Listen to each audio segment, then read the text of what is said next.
Afternoon session. Singing by the choir. Hail to the brightness of Zion's glad morning. Prayer by Elder John Nicholson. Behold, the mountain of the Lord in latter days shall rise, was sung by the choir.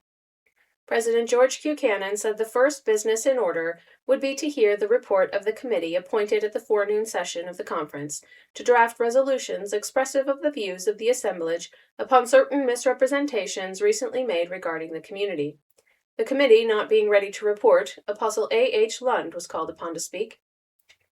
Apostle Anton H. Lund urged the saints to carry out the instructions they had received in their everyday lives.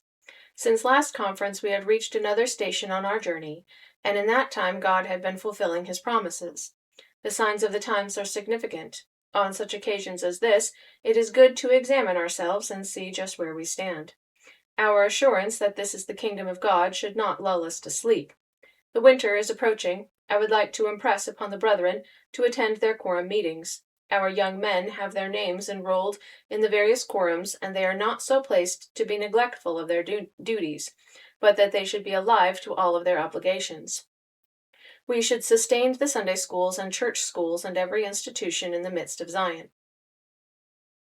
Apostle Abraham H. Cannon said he did not know how anyone could have attended this conference without being profoundly impressed with the testimonies given.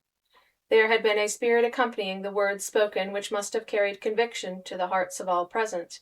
He was convinced of the ultimate triumph of this work, for God had established it. He was sorry to hear of the statements which had been circulated against this people, reference to which was made this morning. His mind went back over his own short life, and he could not remember ever to have heard a single word uttered either by his parents or those in authority in this church tending to plant in his soul a disrespect for the government under which he lived. On the contrary, all that had been spoken in his hearing went to increase in his breast a love for that government, which God himself had established, and for the Constitution which he inspired great and wise men to write. His grief was great concerning some of the false statements made against the Latter-day Saints. He believed that there existed a deep-laid plot to drive them from their homes and take possession of the land which God had so abundantly blessed. Further, he believed there prevailed to some extent among his people the feeling that they were not destined to remain in this territory, but that they must seek refuge and freedom elsewhere. Hence the tendency which he deplored to some extent prevailed among the saints, that they must withdraw from the United States, seek homes in other places, and desert the land to which God had led them through the inspiration of his servants. This was the Zion of our God. These were the mountains of Israel. These were the people. He believed that the temple of the Latter-day Saints, the great temple upon which a pillar of light should shine by night, and upon which a cloud should rest by day, would be established in Jackson County, Missouri, and that it would be built with the aid and assistance of this people, connected with others whom God should call to the work. But when the saints went to Jackson County, it would not be with the rattle of the drum, with drawn sword and fixed bayonet, but with the palm of peace waving and calling the nations to come unto the glory of Zion and partake of the blessings which God had in store for the honest in heart. He hoped that our young men and women would feel in their hearts that these valleys were their homes, the places where they were to grow and develop, and not feel to separate and find their abode elsewhere. Here let them concentrate their efforts for furtherance of God's work, so that the people of all nations might come, feeling that justice would be administered with a righteous hand. It was announced that the Committee on Resolutions had entered the building and were ready to report. The conference voted unanimously to hear the committee. The following were then read by Honorable John T. Kane, Committee Report, Misrepresentations of the Utah Commission Denounced. President Wilford Woodruff and members of the Church of Jesus Christ of Latter-day Saints in General Conference assembled. Brethren and sisters, your committee appointed to formulate an expression of the conference relative to certain statements made by the majority of the Utah Commission in their report to the Secretary of the Interior for the year 1891. Beg leave to report the accompanying. Recommend their adoption by the conference. Very respectfully, John Clark, W. H. Rowe, Charles W. Penrose, John T. Kane, Franklin S. Richards. Salt Lake City, October 6, 1891. Preamble and Resolutions. Whereas the Utah Commission, with one exception in their report to the Secretary of the Interior for 1891, have made many untruthful statements concerning the Church of Jesus Christ of Latter-day Saints, and the attitude of its members in relation to political affairs. And, whereas said report is an official document and is likely to greatly prejudice the people of the nation against our church and its members, and is therefore unwise to allow its erroneous statements to pass unnoticed. Now, therefore, be it resolved by the Church of Jesus Christ of Latter-day Saints in General Conference assembled, that we deny most emphatically the assertion of the Commission that the Church dominates its members in political matters, and that Church and State are united, whatever appearance there may have been in past times of a union of Church and State, because men holding ecclesiastical authority were elected to civil office by popular vote. There is now no foundation or excuse for the statement that the Church and State are united in Utah, or that the leaders of the Church dictate the members in political matters, that no coercion or any influence whatever of an ecclesiastical nature has been exercised over us by our church leaders in reference to which political party we shall join, and that we have been and are perfectly free to unite with any or no political party as we may individually elect, that the People's Party has been entirely and finally dissolved, and that our fealty henceforth will be to such national political party as seems to us best suited for the purposes of republican government. Also, be it resolved that we do not believe that there has been any polygamous marriages solemnized among the Latter-day Saints during the period named by the Utah Commission, and we denounce the statements which convey the idea that such marriages have been contracted as false and misleading, and that we protest against the perversions of fact and principle and intent contained in the report of the Commission, and declare that the manifesto of President Woodruff forbidding future plural marriages was adopted as the last October conference in all sincerity and good faith, and that we have every reason to believe that it has been carried out in letter and in spirit, and all statements to the contrary are entirely destitute of truth. And be it further resolved that we appeal to the press and people of this country to accept our united declaration and protest, to give it publicly, and to aid in disseminating the truth, that falsehood may be refuted and justice be done to a people continually maligned and almost universally misunderstood. And may God defend the right. A motion was made to receive and adopt the preamble and resolutions, when a gentleman in the audience asked if a Gentile and a sinner might be allowed to make a few remarks. It was Mr. Charles Ellis. President Cannon: Yes, we have no objection. You are at liberty to do so. But won't you come to the stand? Mr. Ellis: If you can hear me, I will talk here. President Cannon: You cannot be heard there as well as here. Voices in the congregation: Go up to the stand. After a brief pause, Mr. Ellis went forward, and, taking a position on the lower stand, he said, I simply want to say that so far as the resolutions just read go, I endorse them, but I would like to see something added to this effect. That whereas the people called Mormons have conceded every demand made upon them by the government of the United States, therefore they, as American citizens, loving their country and having the best government in the world, pledge themselves to loyalty to that government, demanding in return that the United States government shall guarantee to them all the rights and privileges of fair play and equality before the law, to protection of life and liberty, and the pursuit of that happiness which it guarantees to every other sect that is based upon the Bible. Loud applause. Elder B. H. Roberts said, It appears to me that in dealing with the matter to which our attention was called this morning, namely the misrepresentations that are contained in the report of the Utah Commission, there is one thing that the Latter-day Saints should recognize. That is, that in adopting these resolutions which have been formulated by the committee appointed by this conference, we are acting in harmony, not only with what reason would prompt men to do, but likewise in accordance with the expressed will of the Almighty. In 1839, the Lord saw proper to give instruction to the saints as to how they should conduct themselves in relation to those who persecuted them. In that revelation, written or indicted by the prophet of God while incarcerated in Liberty Jail through the oppressions of Missouri, we find this statement.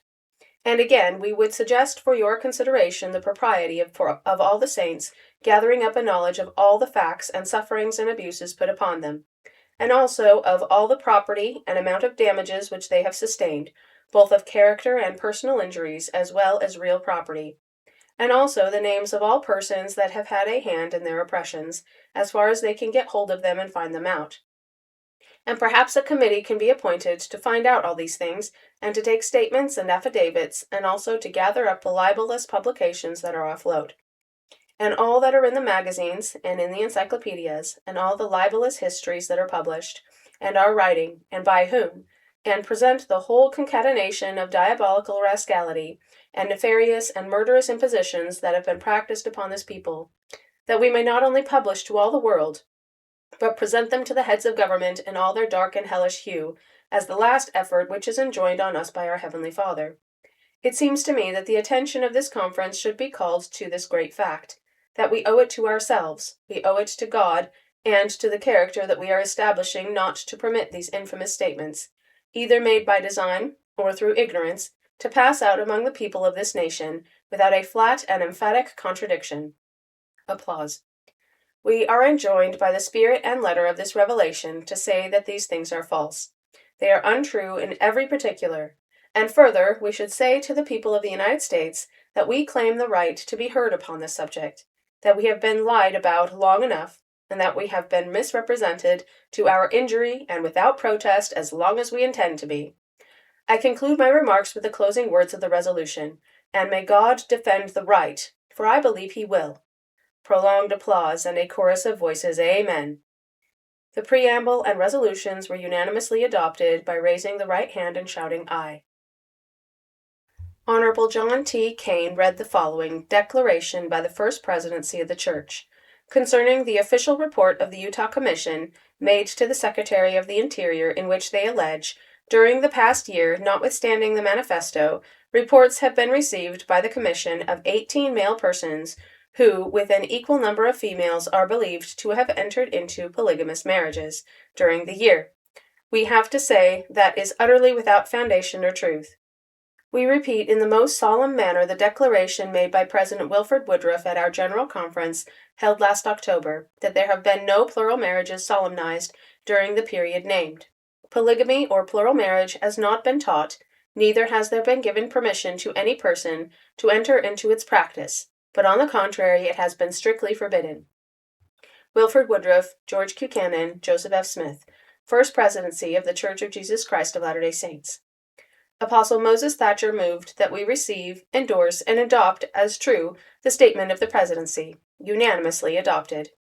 Honorable John T. Kane next came forward and said, I move that the conference now adopt the sentiments expressed by the gentleman who modestly denominates himself a Gentile and a sinner. The motion was carried unanimously. The authorities of the Church were presented by President George Buchanan for the votes of the Assembly as follows. Wilford Woodruff as prophet, seer, and revelator, and president of the Church of Jesus Christ of Latter-day Saints in all the world. George Buchanan as first counselor in the First Presidency. Joseph F. Smith as second counselor in the First Presidency. Lorenzo Snow as president of the 12 Apostles.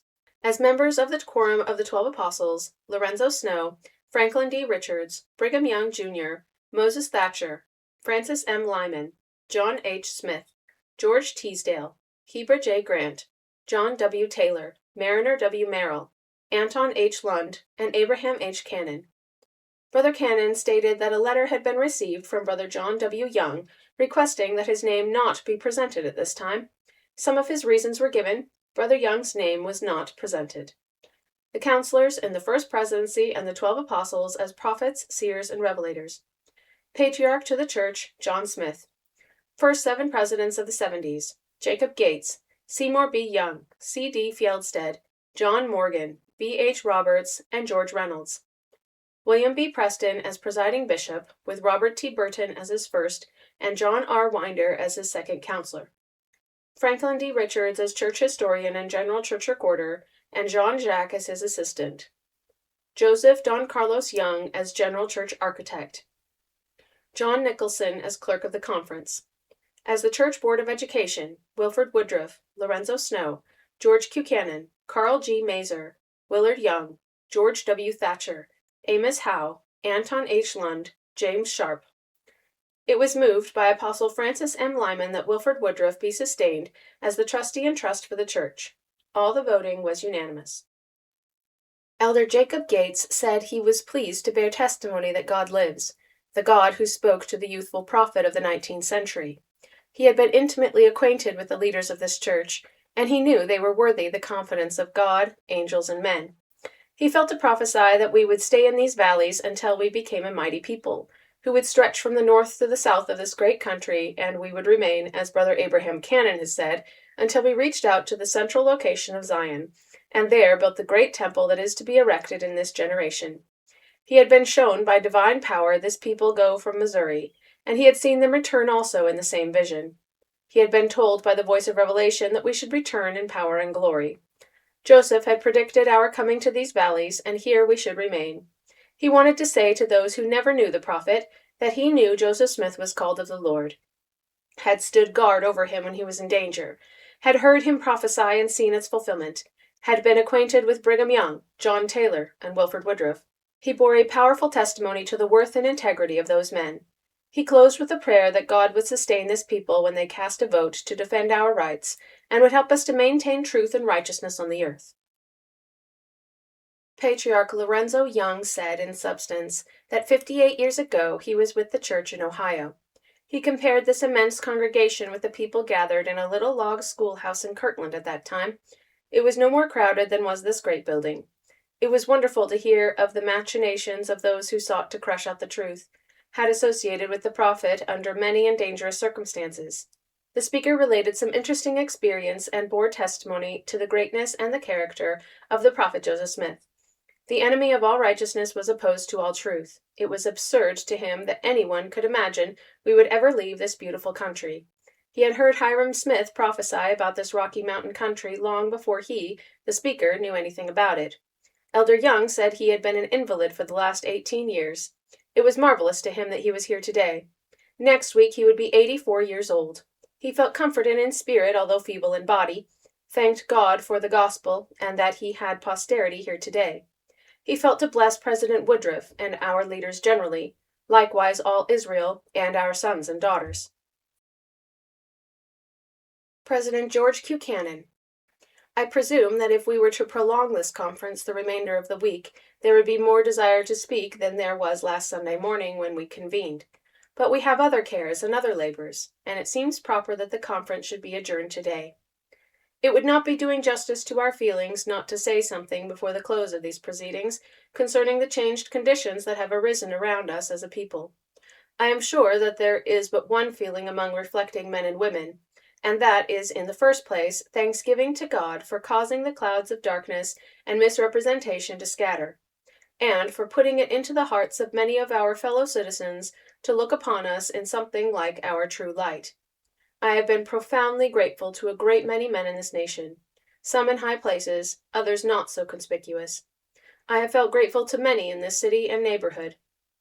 Many have come in of late and have looked at us with unprejudiced eyes, and they have been willing, if there was any goodness in us, to admit it. Now we have many faults. If others are not conscious of this, we ourselves are. Many may think that we are fanatical. I am willing that we should entertain that view if they choose to do so. But we would like them to believe us to be honest and sincere, however mistaken we may be in their opinion. And I am very glad indeed to see a better feeling growing up in this neighborhood, and I am thankful to the men who have contributed to this.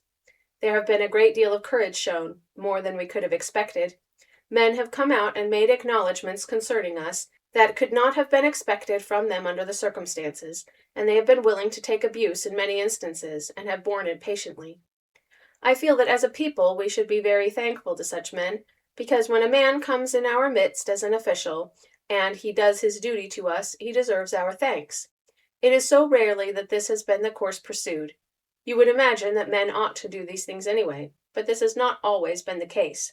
Yet there has been a disposition, I believe, among hundreds of men and women in our community, who have no sympathy with our system or belief, to look upon us, as I have said, in our true light, and to recognize in us any virtues that they may perceive. I would like myself to see that condition grow. I know I speak your feelings and the feelings of my brethren with whom I am associated when I say that we desire to see that feeling increase. We do not want to live in antagonism with our fellow citizens, as was expressed by our friend who spoke. We have shown a disposition to meet our fellow citizens, and there ought to be no quarreling between men because of religious differences. We do not want to intrude our views upon them. We do not want to force our ideas down their throats. We never have done so, at least we think not. Now there has been a chasm, so to speak. It commenced many years ago, arraying class against class. and it has been looked upon as something dreadful for the two classes to associate. This is a bad condition of things in every sense of the word, in a business sense, in a social sense, in a political sense. There should be no chasm between citizens. I hope that honest men throughout the city and territory and throughout the United States, who may be mistaken about us, will become convinced that we are sincere and honest, and that we are not a lot of intriguers, and that we are not making or forming plots with bad designs, because that is our true character, even if we have to declare it ourselves. I believe that the day is dawning that we will see a recognition of these qualities in this people. Our friends must make allowance for us. There are many things that we say which may be considered improper, but they must recollect that we have suffered. That caused these expressions. They must be charitable to us, as we desire to be charitable to them. That is the feeling which should exist between us and among us. There has been a great deal said about freedom of action and independence, and then there has been much said about taking counsel. I have thought a little about this. I would not like people to get wrong ideas, not even Latter-day Saints, concerning these matters. In political affairs, I will tell you how I have always felt. I do not want to influence anybody only to do that which was right. I do not think any of our leading men have any other feeling. I influence others, if I have any right to influence, as I try to control my family. I present things to them. If they see them in a right light, they will accept them, and if they do not, they won't. So it is in the church. I think that we should counsel together, and if any man has a good idea, we should be ready to take it. I agree exactly with what Brother Merrill said on this point. I think that fathers and mothers can frequently get good advice and good suggestions from their children. I take pleasure myself in talking with my children, and if I lived in a neighborhood where there was an experienced man and wanted advice, I would go to him and ask what his views were. I would take his counsel, if it was good. If it was not, I would not want it. That is the principle upon which counsel is given, and it is the principle upon which we should seek advice. No man can govern his family by thrusting his views upon them unless they are willing to accept them. You cannot govern your children that way. Sometimes they will not come up to your standard. They will not see things as you see them. Can you force them to do as you want them? If you do, after a while you will have a rebellion. You may do it for a time while they are under your jurisdiction, but when they get old enough to rebel, they will be very apt to do so. As with families, so with communities. This is a principle upon which we should act one to another. If President Woodruff had all the authority that an angel could have, with his disposition, he would not want to force his views on this people. He would like them to understand what he thought of various movements, and he would express his views, and if they saw wisdom in them, they would receive benefit by acting upon them. But that is not what our opponents have said. They think that the priesthood, or the president of the church, rules the church and dominates it, and that if the members do not do as they are told, they are placed under a ban. That is not the case, never has been the case.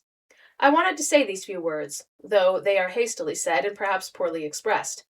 I feel, my brethren and sisters, that we should be thankful in our hearts for the changed condition, and do all in our power to promote harmony and peace, and to remove wrong impressions everywhere, so far as our influence extends. President Wilford Woodruff.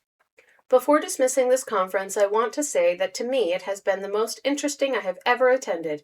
I have never before seen the Latter-day Saints as ready as on this occasion to spend the same number of days together in listening to the teachings and counsels of the servants of God. The Lord has said, "Whomsoever ye blessed shall be blessed, and whomsoever ye curse shall be cursed." I never cursed anybody in my life, and I do not feel like doing so now, for my heart is full of blessings to the Latter-day Saints. To my counselors, to the 12 apostles, to the 70s, to the high priests, to the elders, teachers, and deacons, to the lower priesthood, all our brethren and sisters throughout the church. I entertain the same sentiments as have been expressed here by President Cannon towards those who are not of us religiously. There is a feeling of friendliness towards us, I think, in these valleys on the part of those outside of this church.